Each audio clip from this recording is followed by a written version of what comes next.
Okay, we're gonna do a brake job, front brake job, pads only, 2007 Ford Focus SE. Okay, things we're gonna need: big C clamp. That right there is a chock, a wheel chock, flathead screwdriver, brake grease, a brake caliper socket set, the socket wrench. I always use a Gorilla bar. I'll explain to you later. Brake grease and the brake pads. I'm gonna do both of them at one time, so I got it set up in the middle. There's actually concrete underneath all that grass. I got it set up in the middle, and right now these rims are good because you can see right through, and you can see the brake rotor is very smooth. Don't touch it when they're hot, you'll burn yourself, but it's very smooth. There's a lot of meat on it, so right now we're just gonna change the brake pads on a 2007 Ford Focus SE. We're gonna break the lug nuts first before we lift it all the way up to take the tire off. We're gonna break the lug nuts first. The reason why I use the Gorilla bar, I leave these in my trunk at all. When I tighten them up, you tighten them up with it small like this. So this way you know if you need to brake it on the side of the road, you extend it and it gives you the torque to be able to brake it. I think these are the best things made. I use them all the time. I leave one in my trunk all the time. I tell my wife to leave one in her trunk also. So I'm gonna go ahead, I'll be right back. I'm gonna take off both front wheels and I'll be right back with you. One other thing I forgot to say, tools that you need are important are your jack stands. When you got the car up, especially you got both front wheels off, make sure you got jack stands underneath holding it up. One of my mechanics I used to work with always told me to leave the tire underneath there too. So it's just a hobby that I just picked up, or something I picked up. Okay, as you can see, the rotor, still a lot of meat on it, and it's not really bad. So today I'm just gonna do the pads on this car. You can see the pad right here, that's the front pad, and how worn it is compared to the new pad right here. Okay, one thing I always recommend, if you don't remember the wiring, how it's gonna clip on to hold the pad in, take a picture of it, so then this way you could go back and put the wire back on the way it's supposed to be. I'm gonna leave the wheels straight because I'm gonna do both of them. Some people turn the wheels to the side so they can show you a little bit better, but I'm getting dark, so I want to hurry up and get this done. Going back here behind the brake, this is what it's looking at from behind. These, you're looking up right here, right here, and right down here you'll see there are little rubber ends with bits in it, like little rubber ends in it. Yeah, where am I at? Right here. Okay, this is what you stick the screwdriver in right here, and this is what you pry them out right here. See right there, and that's your end right there that you're gonna need to unscrew to get the brake pad off. And here's the top one right here. It's right on top, right next to the brake line. You put your screwdriver in here and you pry that up right there.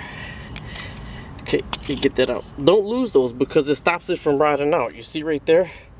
It stops it from rotting out. So I'm going to show you how to get the pads off first, alright? Okay, Murphy's Law stepped in. Had to slow down here. That whole brake disc set I bought for all Fords, the one with the 3 of them in it, didn't fit. So I had to run to the auto parts store because for 07 Ford Focus SE, it's a 7mm. This one will fit, but in the meanwhile, I had to rethink. I was rushing because I'm going against the sunlight over here. So what I didn't do is I didn't compress the caliper right here to loosen it up so it could come off. In order to compress the caliper, what you do is you go right here to the reservoir for the brake fluid.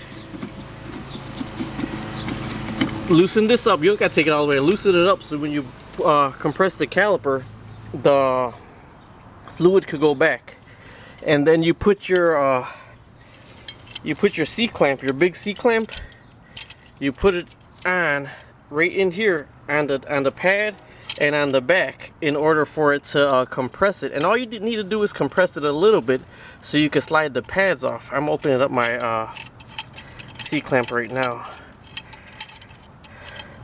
This is one thing that you really need a big C clamp for. And also, I always say make sure if this is your first time doing it that you have a lot of time, because Murphy always makes it a visit. Murphy's Law. He always comes in to visit somebody, and he came to visit me today. So, okay. Okay, when you put the C clamp on, there's kind of only one way to do it. You got to go in here first, and then you loop it in the back.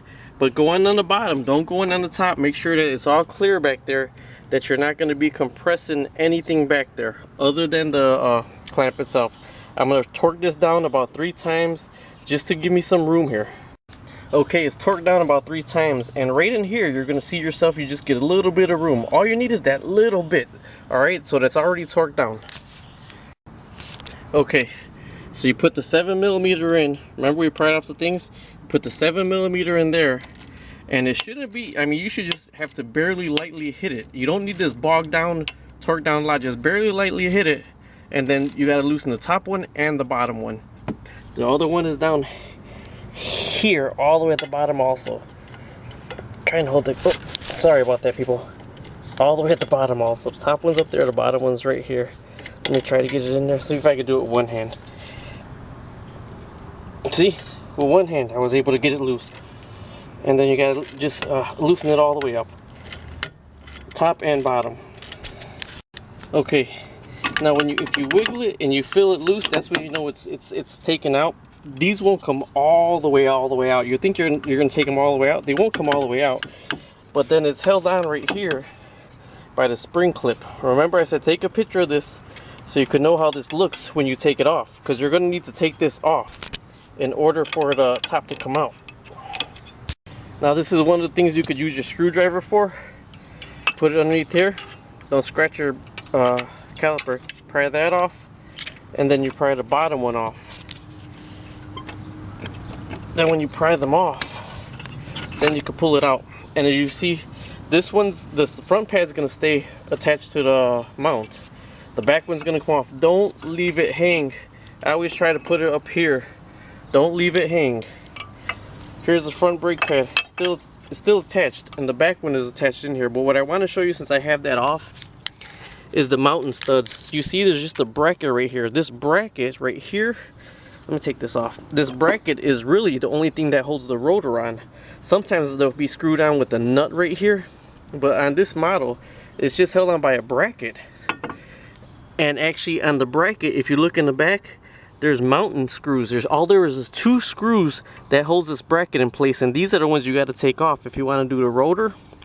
But I'm not going to do that now. And also, if I'm doing the rotor on a job, what I do is I go ahead and I lubricate those with rust bust before I do the brake job. So now that that's out, I wish I had somebody hold this for me. That's the pin. You, like I said, take the picture to remember how the pin goes, and then go ahead and line your brakes up to make sure that you got the right same and the right size. You know, because some of them got pins for the back and some of them don't. See, these are the fronts. These are the fronts with no pins. And look at the back. The back has a pin, because the back has to go into, I'll put one front and one back. The back is going to have to go into right here. I'm going to try to lean this over, and this is actually held on with a clip in here. Let me try not to, see if I get that out here. It's harder with one hand. I wish I had somebody holding my camera. It's coming out. It's stuck in there, but it's stuck in there. Let me get this out right fast. But this has to come out. See, there's just a clip holding it in the ring. Actually, it was pretty rusty to get it out, but see, it just sits right in there. And these are up. The hooks, make sure they're hooked, because they're going to have to hook right on here also. So, I mean, you could do this. Just take your time. Believe me, it's doable. Just take your time. And see the difference in meat? Let me put the old one next to the new one. This one right here is a used one, and this is the brand new one. So there's a big difference in meat. Okay, so this right here is going to be the new one to go in right there. I got to get that one clipped in there, and it's going to go in the exact same way that I took the other one out. Alright, as you can see, I got the new one in. It's pushed in there. It's pretty hard to get it in, actually.